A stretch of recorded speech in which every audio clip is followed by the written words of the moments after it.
Hello, good evening मेरे प्यारे बच्चों। कैसे हैं आप सब? आज कुछ चेंजेस देखने को मिल रहा है क्लास में? कमेंट करके बताएंगे। आज नया बोर्ड लग गया है आपके क्लास में। बहुत सारा कमेंट आ रहा था बच्चों का कि सर बोर्ड को चेंज कीजिए, बोर्ड को चेंज कीजिए। अब हो गया ना चेंज, अब हो गया अच्छा सा चेंज। ठीक है, अब आएगा मजा पढ़ने में। ठीक है, चलिए आज हम लोग क्लास को कंटिन्यू करते हैं। कल हम लोगों ने अवतल दर्पण के बारे में सब कुछ जान लिया था। अवतल दर्पण में कैसा प्रतिबिंब बनता है, वस्तु कहाँ होगा तो उसका प्रतिबिंब कहाँ बनेगा, ये चीज हम लोग कल पढ़ लिए थे। अवतल दर्पण का उपयोग कहाँ करते हैं ये भी हम लोग कल जान लिए थे। ठीक है, आज के सेशन में हम लोग जानेंगे कि उत्तल दर्पण जो है, उत्तल दर्पण, उसमें प्रतिबिंब का निर्माण करना सीखेंगे आज हम लोग। ठीक है, किसमें? उत्तल दर्पण में। तो क्या हम लोग लिखेंगे? उत्तल दर्पण में प्रतिबिंब निर्माण। ठीक है, कुछ रटना नहीं है, रटना कुछ नहीं है, सिर्फ आपको समझना है। ठीक है, सिर्फ आपको क्या करना है? समझना है। अब जिस तरह से हम लोग अवतल दर्पण में प्रतिबिंब का निर्माण करना सीखे थे, सेम उसी तरह से आज हम लोग जानेंगे कि उत्तल दर्पण में प्रतिबिंब कैसे बनेगा। बस हम लोग इसके पहले वाले क्लास में जाने थे कि दर्पण कोई भी हो, दर्पण कोई भी हो तो उसमें दर्पण में प्रकाश के परावर्तन के लिए तीन चार नियम हम लोगों ने पढ़ा था। पिछले वीडियो में हम लोगों ने देखा है। जो लोग पहले का वीडियो नहीं देखे हैं वो लोग पहले का वीडियो जरूर देख लेंगे। ठीक है, और बहुत खुशी हो रही है हमें कि धीरे धीरे धीरे धीरे हम लोग करीब 150 सब्सक्राइबर का आंकड़ा हम लोग छू चुके हैं और बहुत जल्द हम लोग का जो टारगेट है उसको भी बहुत जल्द पूरा करेंगे। ठीक है, आप सभी को अगर कहीं से कोई प्रॉब्लम हो रहा है तो टेलीग्राम बना दिया गया है, उसका लिंक जो है इस वीडियो के डिस्क्रिप्शन बॉक्स में डाल दिया गया है। वहां से आप लोग जा करके लिंक पे क्लिक करके आप लोग डायरेक्ट टेलीग्राम चैनल में जुड़ सकते हैं और वहां पर अपनी बातों को रख सकते हैं। ठीक है, चलिए तो हम लोग आज अब जान लेते हैं कि उत्तल दर्पण में प्रतिबिंब का निर्माण। पहले क्लास में हम लोग जाने थे कि उत्तल दर्पण होता कैसा है, उत्तल दर्पण होता कैसा है। ठीक है, तो उत्तल दर्पण हम लोग पढ़े थे क्या कि वैसा दर्पण जिसका परावर्तक सतह क्या हो? उभरा हुआ हो। परावर्तक सतह कैसा हो? उभरा हुआ। जैसे यह हुआ दर्पण, गोलीय दर्पण। अब इस गोलीय दर्पण में कोई एक भाग कलई किया हुआ होगा तभी तो हमको समझ में आएगा कि हाँ कौन उत्तल है कौन सा अवतल है। तो इसका एक भाग यानी एक भाग कलई करना होगा, तो कलई कौन सा भाग करेंगे ताकि उत्तल दर्पण हो जाएगा? तो उत्तल दर्पण में परावर्तक सतह माने प्रकाश का किरण जहां से परावर्तित होता है वो उभरा हुआ मतलब उठा हुआ होता है। तो परावर्तक सतह यही ना होगा। तो जब ये परावर्तक सतह होगा तो कलई वाला भाग ऐसा होगा, इस साइड से कलई किया हुआ होगा। ठीक है, समझ में आ रहा है ना, दिख रहा है ना? अब स्पष्ट, क्वालिटी अच्छा है ना? क्वालिटी कैसा आप लोग वीडियो के कमेंट बॉक्स में एक बार कमेंट करके जरूर हमको बताएंगे कि मेरे इस वीडियो का क्वालिटी कैसा है, तब हमको कुछ अच्छा से पता चल पाएगा कि हाँ कैसा क्वालिटी जा रहा है। ठीक है, क्वालिटी में कोई चेंजमेंट करना होगा तो फिर आप हमको बताएंगे। तो हम लोगों ने जाना था क्या कि उत्तल दर्पण का परावर्तक सतह जो होता है वो क्या होता है? उभरा हुआ होता है। तो ऐसा होता है उत्तल दर्पण। तो दर्पण कोई भी होगा तो उसमें तो एक मुख्य अक्ष होगा ही होगा। तो अब आप ये जान लीजिए कि मान लीजिए ये तो कुछ कोई ना कोई गोला का ही भाग होगा, कोई ना कोई गोला का ही भाग होगा। ठीक है, तो इसमें जो है सेंटर बीच में होगा। सेंटर कहां होगा? बीच में होगा। और यहां क्या होता है? सेंटर और इस दर्पण के बीचों बीच क्या होता है? ध्रुव होता है। ये तो हम लोग पहले भी वीडियो में जाने थे। तो ये ध्रुव हो गया और इस सेंटर से ध्रुव को मिलाने वाली सरल रेखा को हम लोग क्या कहते हैं? मुख्य अक्ष कहते हैं, जो पहले भी क्लास में हम लोग जाने थे। चलिए, तो ये तो मुख्य अक्ष हो गया। तो अब इसको हम लोग आगे बढ़ाते हैं, इसको हम लोग क्या करते हैं, आगे कंटिन्यू करते हैं। तो अब हमको ये बताइए, अब हमको ये बताइए कि इस तरह का दर्पण होगा, इस तरह का दर्पण होगा तो क्या कोई वस्तु इसके अंदर रखना पॉसिबल है? यहाँ एफ होता है, क्या कोई भी वस्तु, कोई भी वस्तु इसके और इसके बीच में रखना पॉसिबल है? अगर इसमें अगर हम रखते हैं तो प्रतिबिंब का निर्माण करने के लिए लाइट का प्रकाश जो है उस पर डालेंगे, तो प्रकाश जब इस पे हम डालेंगे तो इधर वाला भाग तो कलई किया हुआ है, तो कलई किया हुआ है तो प्रतिबिंब का निर्माण होगा क्या? अगर इधर कोई वस्तु होगा, इधर कोई वस्तु हम रखेंगे तो क्या इस पे लाइट जलाएंगे तो इस पे प्रतिबिंब बनाएगा क्या? नहीं ना बनाएगा। इसलिए उत्तल दर्पण में वस्तु जो है हमेशा कहाँ रह सकता है? इधर क्या होता है, अनंत होता है, इधर क्या होता है, अनंत होता है। तो या तो वस्तु अनंत पे हो सकता है, या तो वस्तु कहाँ हो सकता है, अनंत पे हो सकता है, या फिर वस्तु अनंत और ध्रुव के बीच में भी हो सकता है। यही दो कंडीशन हो सकता है ना, यही दो कंडीशन हो सकता है, तीसरा कोई कंडीशन तो हो नहीं सकता है। चलिए, जब तीसरा कंडीशन नहीं हो सकता है तो अब हम लोग क्या करेंगे, जान लेते हैं कि ये दो कंडीशन में, मात्र दो ही कंडीशन में उत्तल दर्पण में क्या होता है, प्रतिबिंब का निर्माण होता है। तीसरा हो सकता है, हमने अवतल दर्पण में भी तीसरा प्रतिबिंब का निर्माण एक प्रतिबिंब का निर्माण हमने पढ़ा था कहाँ, ध्रुव पे। तो ध्रुव पे जो प्रतिबिंब बनता है वो बहुत, मतलब इसका प्रतिबिंब का निर्माण कर पाना पॉसिबल नहीं है, प्रतिबिंब का निर्माण कर पाना पॉसिबल नहीं है, इसलिए इसका फिगर हम लोग ड्रॉ नहीं कर पाते, यानी फिगर को हम लोग बना नहीं पाते हैं। ठीक है, तो हम लोग दो ही नियम, दो ही जगह वस्तु को यहाँ पे रख सकते हैं। एक पहला अनंत पे रख सकते हैं, दूसरा कहाँ रख सकते हैं, अनंत और ध्रुव के बीच में रख सकते हैं। यहाँ तक क्लियर? यहाँ तक कोई कहीं से कोई समझने में दिक्कत नहीं ना? चलिए, अब आप सोचेंगे क्या कि इधर काहे नहीं रखा गया, तो इसका रीजन क्या है, क्योंकि परावर्तक सतह जो है उभरा हुआ होता है उत्तल दर्पण का, और कलई, जिधर से कलई किया हुआ है उधर से प्रकाश का परावर्तन नहीं होता है। प्रकाश का परावर्तन जिधर कलई किया हुआ होगा उधर से प्रकाश का परावर्तन नहीं होता है। ठीक, यहां तक समझ आ रहा है ना?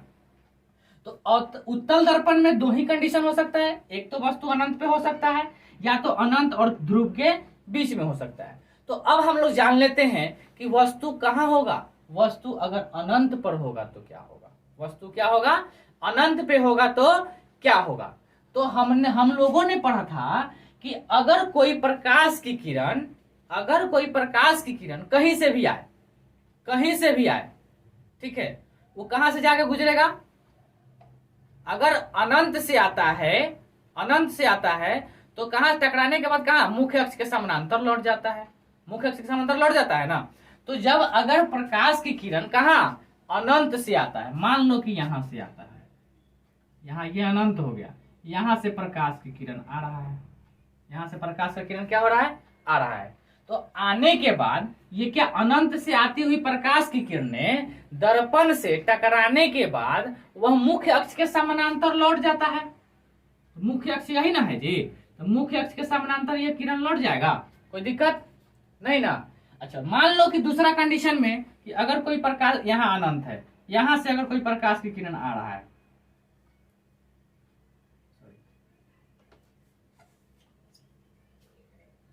मान लो कि यहां से कोई प्रकाश की किरण, अनंत है, यहां से कोई प्रकाश की किरण आ रहा है, तो आने के बाद ये कहां लौट जाएगा, इधर तो आएगा नहीं, इधर तो आएगा नहीं, इधर नहीं ना आएगा।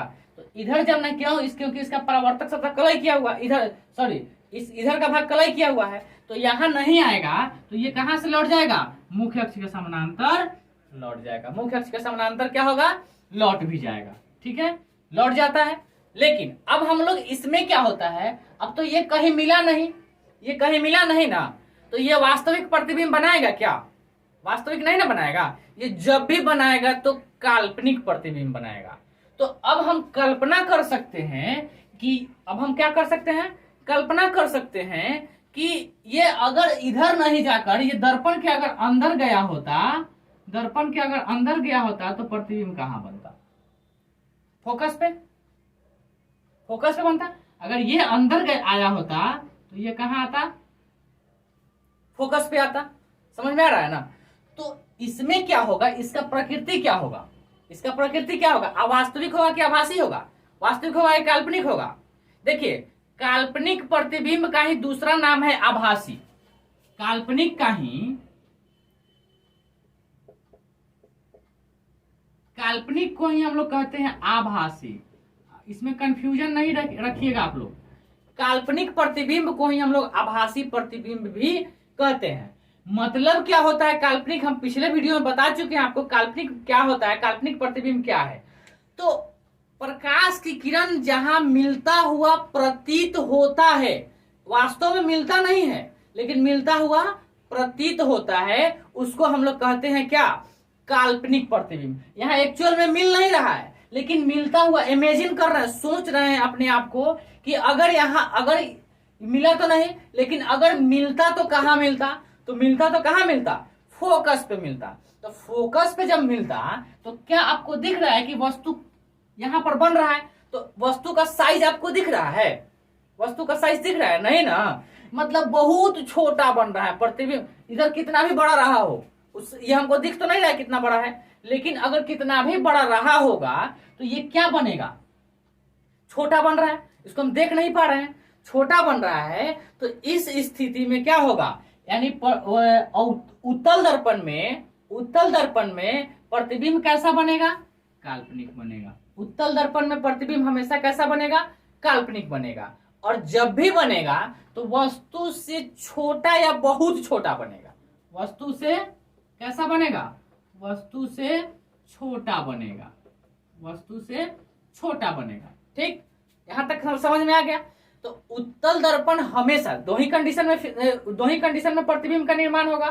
कहां कहां, एक वस्तु अनंत पर होगा तब, और दूसरा कहां होगा, ध्रुव और अनंत के बीच में होगा तब। तो दोनों ही कंडीशन में उत्तल दर्पण काल्पनिक प्रतिबिंब, सॉरी हाँ, काल्पनिक प्रतिबिंब बनाएगा, या उसको काल्पनिक को हम लोग कह सकते हैं आभासी प्रतिबिंब बनाएगा। दूसरा है कैसा, वस्तु से छोटा बनाएगा कि बड़ा बनाएगा। तो वस्तु से छोटा या बहुत छोटा, बड़ा तो बना नहीं सकता है, वस्तु से छोटा ही बनाएगा।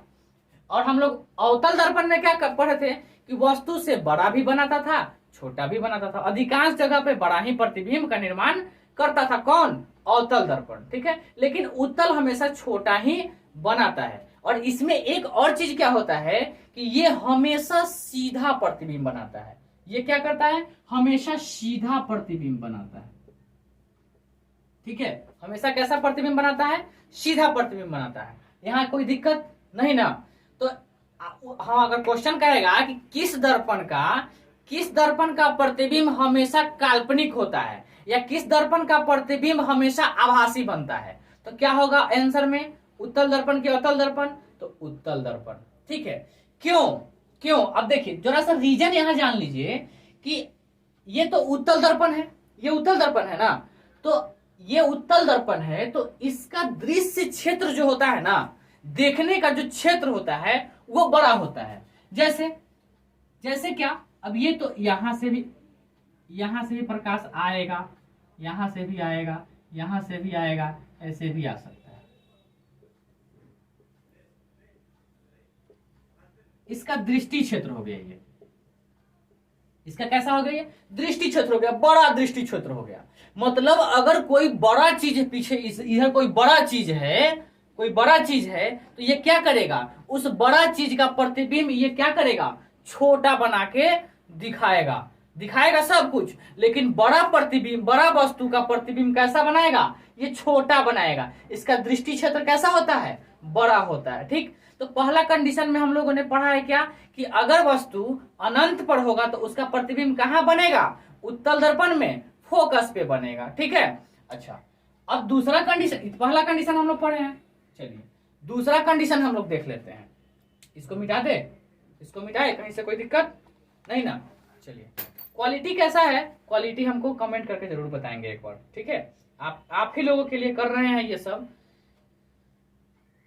जिनको प्रॉब्लम है टेलीग्राम चैनल ज्वाइन कर लीजिए, वहां से हमको कमेंट करके जरूर बताइएगा। ठीक है, इसको मिटाते हैं, जो लोग नहीं समझे हैं स्क्रीनशॉट लेके देख लीजिए, रख लीजिए। ठीक है, चलिए दूसरा कंडीशन हम लोग क्या पढ़ेंगे,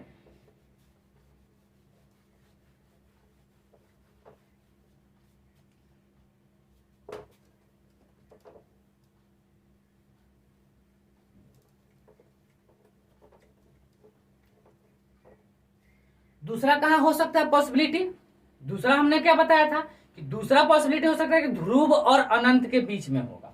तो हमने क्या बताया आपको, ये हो गया उत्तल दर्पण, इसका अंदर का भाग कलई किया हुआ है, इसका अंदर का भाग क्या हुआ है, और परावर्तक सतह उभरा हुआ है।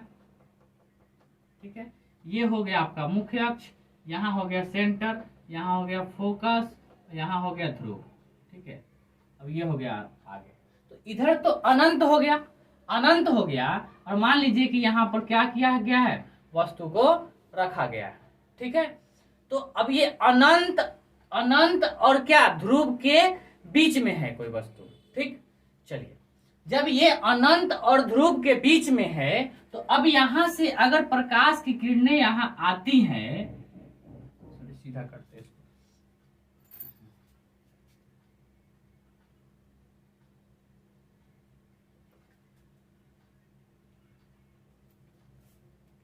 कहां से क्या करेंगे, यहां से अगर प्रकाश की किरणें दर्पण पर पड़ेगी तो क्या होगा, ये दर्पण पे प्रकाश की किरण को डाला गया तो ये क्या करेगा, ये प्रकाश को रिफ्लेक्ट कर देगा, प्रकाश को क्या करेगा, रिफ्लेक्ट कर देगा। ये तो अंदर नहीं ना भेज सकता है, अंदर तो भेजेगा नहीं क्योंकि इधर कलाई किया हुआ है, रस्तित किया हुआ है, तो ये इसको रिफ्लेक्ट कर देगा, इसको क्या करेगा, रिफ्लेक्ट कर देगा। सॉरी, ये उल्टा हो गया, इसको क्या किया, ये रिफ्लेक्ट कर दिया। ठीक, तो जब रिफ्लेक्ट कर दिया तो फिर तो प्रतिबिंब बनाने के लिए हमको दूसरा किरण गुजरना पड़ेगा, दूसरा प्रकाश का किरण गुजरना पड़ेगा।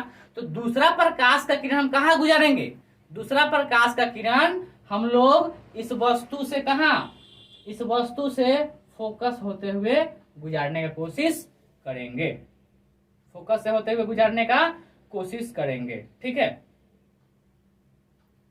तो कोशिश करेंगे तो क्या होगा।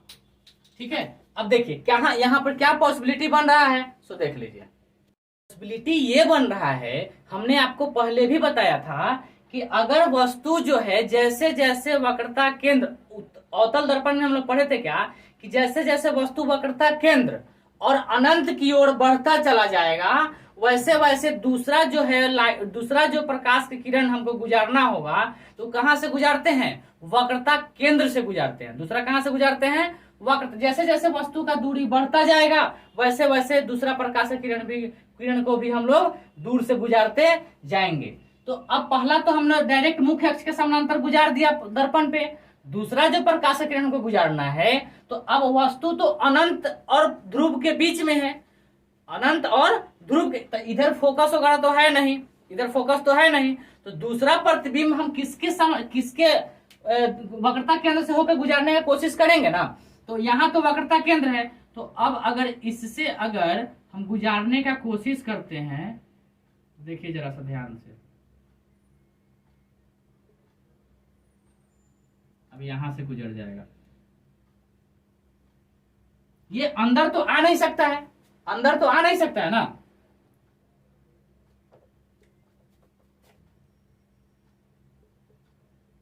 इसलिए हमको इसको क्या कर दिए हैं, टूटे हुए लाइन से उसको दर्शा दिए। अंदर तो आ नहीं सकता, अंदर इमेजिन कर सकते हैं हम लोग, अंदर क्या कर सकते हैं, इमेजिन, सोच सकते हैं कि अगर ये उधर नहीं गया होता तो कहां जाके मिलता।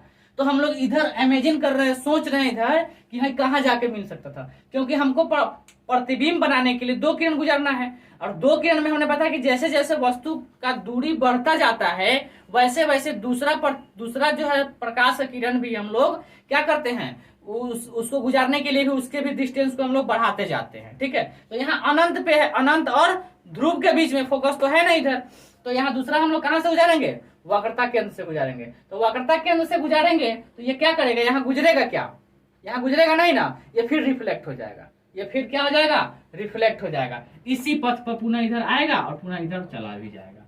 ठीक है, ये इधर चला जाएगा, ये कहीं जाके मिलेगा आगे नहीं ना, तो इनमें सोच सकते हैं कि ये कहां पे जाके मिल सकता है, ये कहां पे जाके मिल सकता है। ठीक है, तो अब देखिए, इमेजिन कीजिए कि कहां जाके मिलेगा, तो जैसे ये आगे बढ़ गया वैसे ये अगर नीचे आके मिलता, तो वैसे ये अगर ये आगे ऐसे आता, ये कहां काट रहा है, यहाँ पे काट रहा है, यहाँ पे काट रहा है ना, तो कहां पे काटा, फोकस और कहा, फोकस और ध्रुव के बीच में। लेकिन फोकस और ध्रुव के बीच में तो काटा, तो फोकस और ध्रुव के बीच में काटा, तो ये कैसा प्रतिबिंब हमको दिख रहा है, वास्तविक या आभासी, वास्तविक या काल्पनिक? तो काल्पनिक, इसको हम लोग कल्पना कर रहे हैं, तो इसकी प्रकृति भी कैसा हो जाएगा, इसकी प्रकृति कैसा हो जाएगा, यह काल्पनिक प्रतिबिंब बनाता है, काल्पनिक प्रतिबिंब बनेगा। ठीक है, कोई दिक्कत नहीं ना। दूसरा क्या होता है कि एक तो ये काल्पनिक बना, कल्पना किए, अगर ये कैसा बनेगा, अगर इधर ऐसा है तो ये भी तो जैसे ये है वैसे ही प्रतिबिंब इधर बना, तो सीधा बना, उल्टा नहीं ना बना, उल्टा नहीं ना बना, सीधा प्रतिबिंब बनेगा। दूसरा क्या होगा, वस्तु से बड़ा होगा कि छोटा होगा, तो वस्तु से सीधा तथा वस्तु से छोटा। तो एक चीज आप देखे हैं क्या, दो ही कंडीशन में फिगर बनेगा, दो ही कंडीशन में प्रतिबिंब का निर्माण होगा। तो जब दो ही कंडीशन में प्रतिबिंब का निर्माण हो रहा है तो वहां पर दोनों कंडीशन में यह काल्पनिक प्रतिबिंब बना रहा है। अतः हम कह सकते हैं कि उत्तल दर्पण हमेशा कैसा, काल्पनिक या उसको आभासी प्रतिबिंब कह सकते हैं। काल्पनिक और आभासी दोनों एक ही चीज है, तो हमेशा कैसा प्रतिबिंब बना रहा है, काल्पनिक प्रतिबिंब बना रहा है। ठीक है, और वस्तु से कैसा, बड़ा कि छोटा, हमेशा दोनों स्थिति में वस्तु से छोटा प्रतिबिंब बना रहा है। ठीक है, और हमेशा कैसा प्रतिबिंब बनेगा, जब दो कंडीशन में, तो एक कंडीशन में सीधा प्रतिबिंब बना रहा है तो दूसरा कंडीशन में भी सीधा ही प्रतिबिंब बनाएगा। ठीक है, तीसरा होता है ध्रुव पे, लेकिन तीसरा ध्रुव पर हम डिनोट नहीं कर सकते हैं, उसका निरूपण नहीं कर सकते हैं, क्योंकि यहाँ पर वस्तु को रखना पॉसिबल नहीं है, क्योंकि इसका क्षेत्र जो है, यहाँ का जो स्पेस है वो बहुत कम है, इसलिए हम यहाँ पे रख के निरूपित नहीं कर सकते। ठीक है, समझ में आ गया। चलिए आगे आज हम लोग पढ़ लेते हैं, आज के क्लास में हम लोग एक चीज और पढ़ लेते हैं। घबराइए नहीं, ये चैप्टर थोड़ा सा लंबा है और समझने वाला भी है, इसलिए ये चैप्टर लंबा हो रहा है। 20-20, 25-25 मिनट का क्लास जा रहा है, घबराइए नहीं, थोड़ा सा ज्यादा जाएगा लंबा।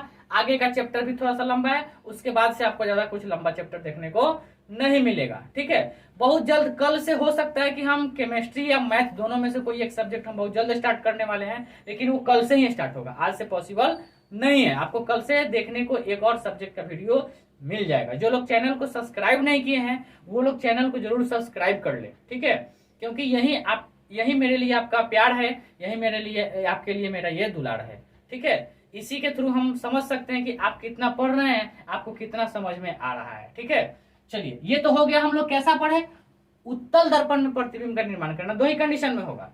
चलिए मिटा दे इसको।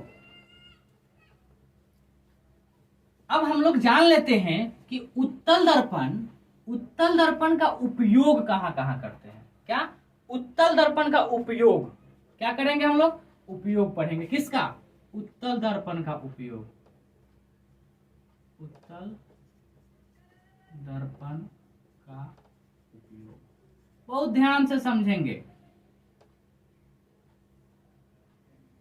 ठीक है, उत्तल दर्पण का उपयोग, जब उत्तल दर्पण का उपयोग हम पढ़ेंगे तो उसमें हम लोग जानेंगे क्या, एक मिनट,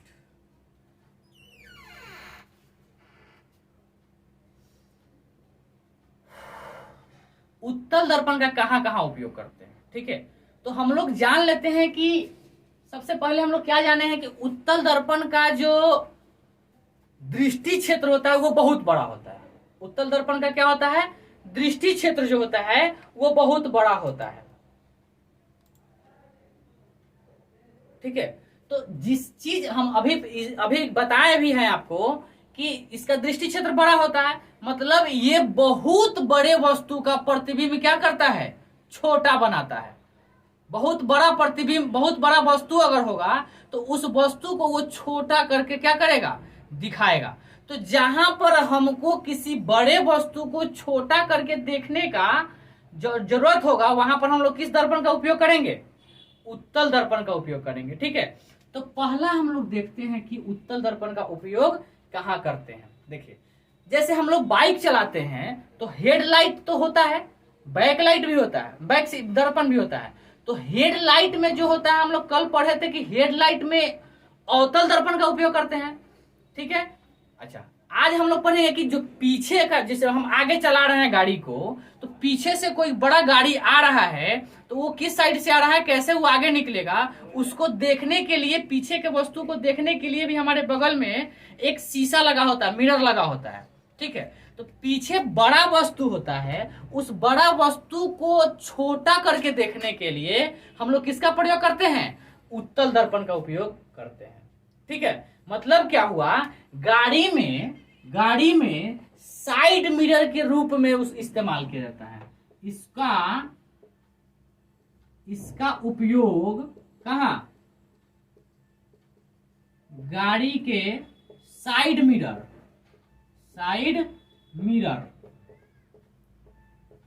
के रूप में करते हैं।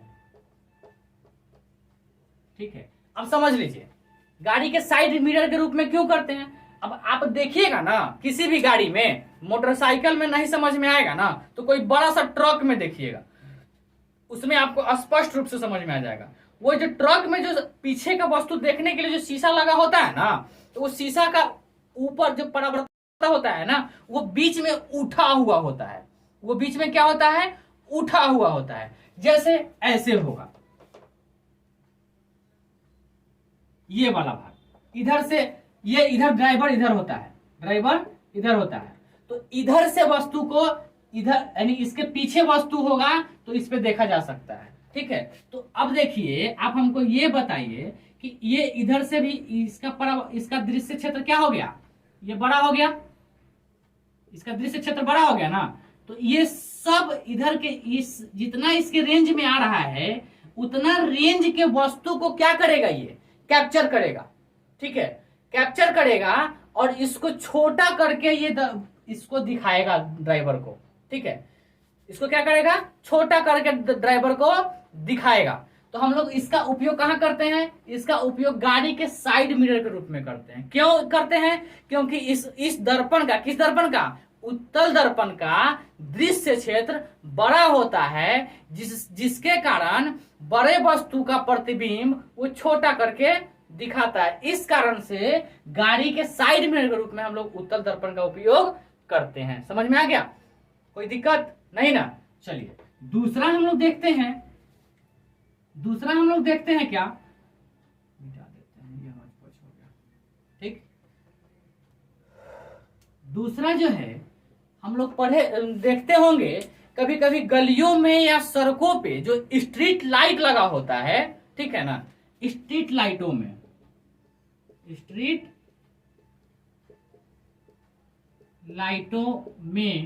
इसका उपयोग करते हैं,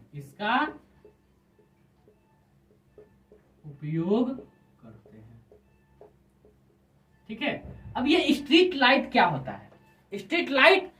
है, जैसे मान लो कि ये खंबा है, ये क्या है, खंबा है। ठीक है, और इस खंबे पे ऊपर एक लाइट लगा होता है, कभी कभी देखते होंगे इस पे ऐसा लाइट लगा होता है। ठीक है, इस पे क्या होता है, ऐसा लाइट लगा होता है। ठीक है, और ये लाइट क्या करता है कि यहां पर जो होता है, इसमें कौन सा दर्पण लगा होता है, उत्तल दर्पण लगा होता है। उत्तल दर्पण क्या करता है, ये दर्पण उत्तल लगा हुआ है इस पर ऐसा। अब ये क्या करता है, इसका दृष्टि क्षेत्र तो बड़ा होगा, इधर भी होगा, इधर भी होगा, इधर भी होगा, इधर भी होगा। तो ये क्या करता है, इसमें जो रोशनी निकलता है, तो ये पूरे रोशनी को चारों दिशाओं में क्या करता है, फैला देता है। यानी इसका जितना बड़ा दृष्टि क्षेत्र होगा ना, उतना बड़ा दृष्टि क्षेत्र में इसके लाइट को क्या करेगा, फैला देगा। ठीक है, तो इसके रोशनी को फैलाने के लिए हम लोग स्ट्रीट लाइट में किसका प्रयोग करते हैं, उत्तल दर्पण का प्रयोग करते हैं। समझ में आ गया ना। तो दूसरा क्या हो गया, उत्तल दर्पण। दूसरा उत्तल दर्पण का उपयोग स्ट्रीट लाइटों में। तीसरा क्या होता है, तीसरा देखिए, अब सोचिए कि और कहां उपयोग करते हैं इसका, तो और बहुत जगह इसका उपयोग करते हैं। ठीक है, तीसरा हम लोग देख लेते हैं। अब देखिए, कभी कभी आप जाइएगा ना, तो मिलिट्री कैंप जहां होता है, मिलिट्री कैंप, तो सुरक्षा के दृष्टिकोण से मिलिट्री कैंप जहां होगा ना, जैसे मान लीजिए कि ये सड़क है, ये क्या है, सड़क है, और यहां से ये मिलिट्री कैंप का एंट्री गेट है। ये क्या है, मिलिट्री कैंप का एंट्री गेट है। ठीक है, और यहां पर छावनी है, इधर छावनी है, इधर छावनी है। तो अब सुरक्षा के दृष्टिकोण से क्या करता है कि यहां पर एक मिरर लगा देता है, यहां पर क्या करता है, एक मिरर लगा देता है। अब ये मिरर करता क्या है,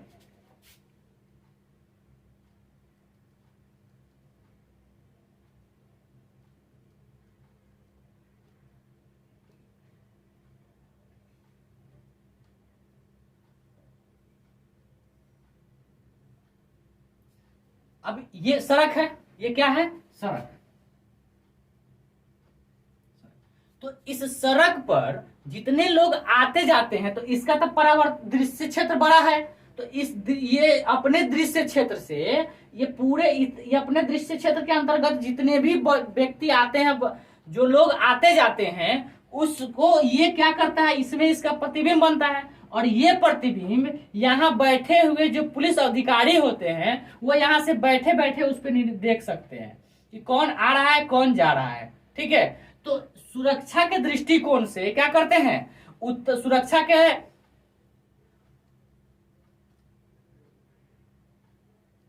सुरक्षा उपाय के लिए भी हम लोग इसका उपयोग करते हैं। ठीक है, यानी यहाँ रोड पे जो व्यक्ति आ रहा है, जा रहा है, तो उसको उसका निगरानी करने के लिए भी हम लोग किस दर्पण का उपयोग करते हैं, उत्तल दर्पण का उपयोग करते हैं। तो तीसरा क्या हो गया, सुरक्षा उपायों में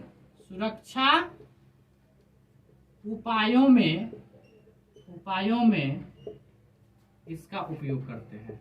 ठीक है, इसका उपयोग करते हैं। ठीक है, ये समझ में आ गया सुरक्षा उपयोग में कैसे करेंगे। तो मिलिट्री वाले कैंप में देखना होगा, जाके देख सकते हैं आप लोग, जहाँ कैंप होगा वहां पर देखना कि रोड पे ही एक लाइट, बड़ा सा लाइट लगा होता है, जिसका परावर्तक सतह उभरा हुआ, उठा हुआ होता है, और उसमें कोई ना कोई सुरक्षा मैन जो होता है, पुलिस अधिकारी जो होता है, वो बैठ के उसको आराम से देखता रहता है कौन आ रहा है, कौन जा रहा है। ठीक है, चलिए तीसरा क्या हो सकता है, और भी बहुत सारा उपयोग है, हम लोग 5 गो उपयोग पढ़ लेते हैं। तीसरा क्या है, कभी हम लोग एटीएम में गए होंगे, तो एटीएम में भी देखे होंगे कि वहां पर भी एक दर्पण लगा होता है। ठीक है, वहां पर भी क्या होता है, दर्पण लगा होता है। क्यों, क्योंकि वो बाहर के सुरक्षा में ही आता है, वो भी बाहर के बड़ा क्षेत्र को वो क्या करता है, छोटा छोटा करके वो दिखाता है, जो कैमरा उसको कैप्चर करके रखता है। तो एटीएम में भी हम लोग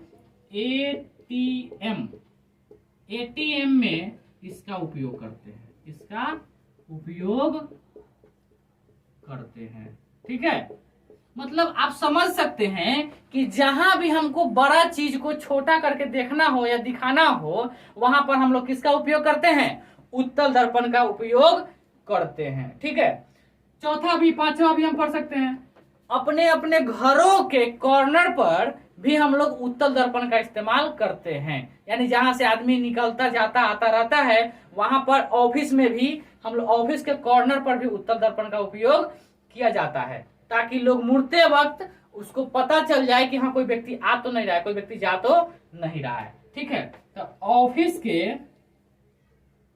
क्या होगा,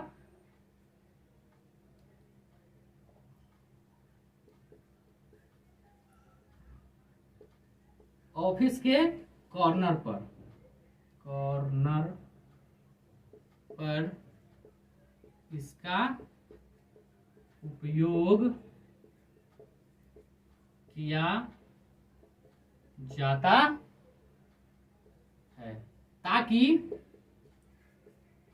क्या, क्यों, ताकि लोग मुड़ते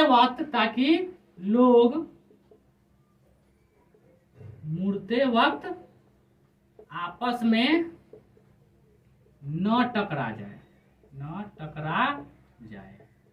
ठीक है, समझ में आ गया, इतना हम लोग पढ़ लिए।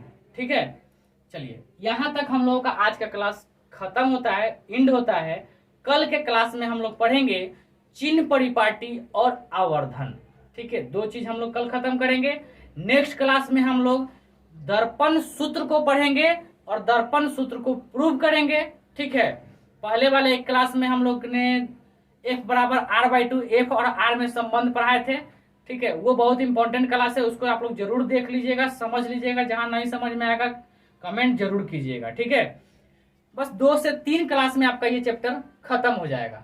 अगर आप डिमांड करेंगे तो हम उसका एक ऑब्जेक्टिव क्वेश्चन जो है हम कुछ करा देंगे, ठीक है। नहीं तो अगर फिर क्वेश्चन आंसर लिखने का नौबत आएगा तो क्वेश्चन आंसर भी लिखा देंगे। लेकिन जैसे जैसे आप इस चीज को समझ रहे हैं, हमको नहीं लगता है कि क्वेश्चन आंसर लिखने में आपको कहीं से कोई प्रॉब्लम होगा। अगर इस तरह का कोई प्रॉब्लम होता है, इस तरह का कोई प्रॉब्लम होता है तो फिर आप हमें कमेंट करेंगे, हम उसको जैसे भी होगा उसको हम दूर करने का कोशिश करेंगे, ठीक है। तो ये हम लोग उपयोग पढ़ लिए, जो लोग नहीं लिखे इसको लिख लेंगे या स्क्रीनशॉट ले लेंगे, ठीक है। तब तक के लिए आज के लिए गुड बाय, इतना ही।